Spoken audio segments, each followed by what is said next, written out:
उत्तर प्रदेश के गांवों में जब दिन ढलने लगता है तो सड़कों पर चहल पहल भी आमतौर पर कम होने लगती है, लेकिन ये सेकेंड लाइफ बैटरियां अंधेरे में दूर तक फैली सड़कों को रोशन करने के काम आती हैं।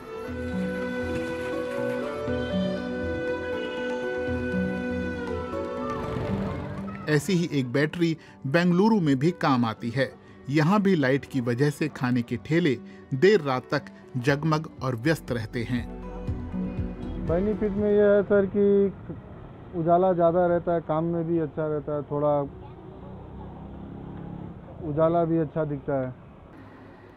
यहाँ से 2 घंटे की दूरी पर केंचनाहल्ली में इलेक्ट्रिक सिलाई मशीनों में भी बैटरी काम आ रही है।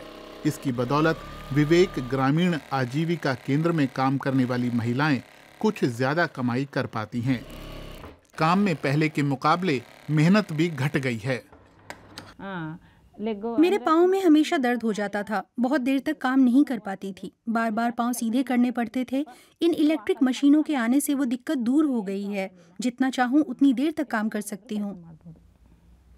हम लोग सुबह 9 बजे काम पर आ जाते थे, अब 1 घंटा देर से आ सकते हैं। पहले एक दिन में 2 या 3 ड्रेसें ही सिल पाते थे, इलेक्ट्रिक मशीनों से ज्यादा सिल लेते हैं, देर तक काम कर सकते हैं और सारा काम निपटा कर ही जाते हैं।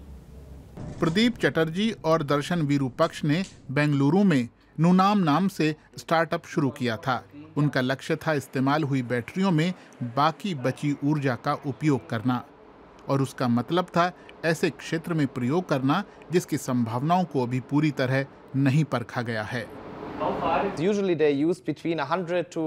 आमतौर पर 100 से 80 या 70% बैटरी इस्तेमाल कर ली जाती है। नई बैटरी का लोग इतना ही इस्तेमाल करते हैं और 75 से 50% के बीच ज्यादातर मामलों में कुछ ऊर्जा बची रहती है जो काम आ सकती है। मतलब ये समझिए कि आपके पास पानी की 1 लीटर की बोतल है, आधा लीटर पानी पीकर आप आधा भरी बोतल फेंक देते हैं। दोनों ने 2017 में लैपटॉप की इस्तेमाल हुई बैटरियों से अपना काम शुरू किया। पहले बैटरी को खोला जाता है, हर सेल की जांच की जाती है कि उसमें कितनी ऊर्जा बची है। जो सेल काम की होती हैं उनसे असेंबल करके एक छोटी पोर्टेबल बैटरी बना दी जाती है। फिर उसे ठेले रेहड़ी वालों को किराए पर दे दिया जाता है, 1 हफ्ते के लिए 100 या 150 रुपये में। लैपटॉप बैटरियों के बाद दूसरा बड़ा प्रोजेक्ट था इलेक्ट्रिक कारों की इस्तेमाल हुई बैटरियां। ऐसी बैटरियां एक जर्मन कार निर्माता कंपनी से मिलती हैं और उन्हें शक्तिशाली सेकेंड लाइफ बैटरियों में तब्दील कर दिया जाता है, जो 5 से 10 साल आराम से चल जाती हैं। एक ऐप से उनकी निगरानी होती है। हर बैटरी इंटरनेट से जुड़ी है। ये तमाम बैटरियां इंटरनेट से जुड़ी हैं तो हमें उनकी लाइफ पूरी होने से पहले ही नोटिफिकेशन मिल जाता है और हम उन्हें रिसाइकलिंग के लिए उठा लेते हैं और बदले में नई बैटरी भी लगा देते हैं। दूसरी बार उनकी लाइफ पूरी होने के बाद बैटरियां बेंगलुरु से 100 किलोमीटर दूर उत्तर में स्थित इस रिसाइकलिंग प्लांट में आ जाती हैं। इसे चलाती है सुंगिल इंडिया। बैटरियों को उनके अलग अलग हिस्सों में तोड़ दिया जाता है। धातु का कचरा डीलरों को बेच दिया जाता है।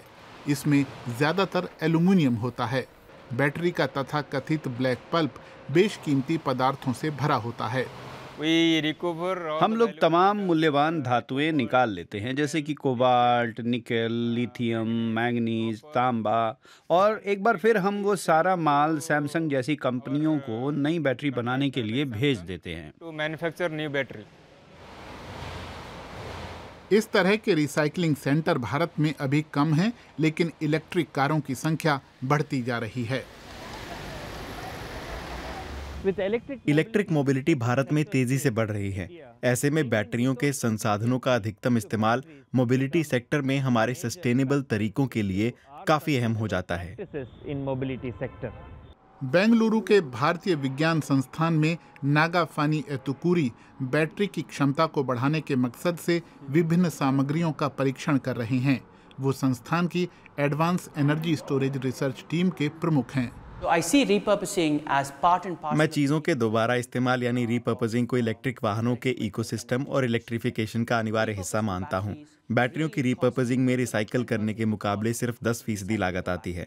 ऊर्जा का खर्च, रिसाइकलिंग में काम आने वाले रसायनों से पर्यावरण को नुकसान और उससे निकलने वाला कचरा, ये सब चीज़ें बैटरियों की रिसाइकलिंग से जुड़ी हैं। सेकेंड लाइफ बैटरियों का बड़ा फायदा ये है कि नई बैटरियों के मुकाबले वो ज्यादा इको फ्रेंडली होती हैं और काफी सस्ती भी। लोग उन्हें खरीद सकते हैं। अगर मैं आम आदमी के लिए बिजली स्टोर करने की लागत में कमी ला सकता हूं, तो शायद देश के हर व्यक्ति को एक जैसी बुनियादी सुविधाएं हासिल हो सकती हैं, जो आम तौर पर कुछ दूरस्थ इलाकों में मौजूद नहीं हैं। मुझे लगता है कि ये बराबरी ले आना ही अपने आप में एक बड़ा सामाजिक सुधार है। केंचनाहल्ली में काम करने वाली महिलाएं आसपास के छोटे गांवों में रहती हैं। उनमें से कई महिलाएं ऐसी हैं जो अब सिर्फ खेती से अपने परिवार का पेट नहीं पाल सकती। सिलाई वर्कशॉप से उन्हें अब एक नियमित आमदनी होने लगी है। बैटरियों का मतलब है कि यहाँ उनका काम दिन के किसी भी वक्त हो सकता है। उन्हें घर और काम के बीच तालमेल बिठाने की जद्दोजहद नहीं करनी पड़ती।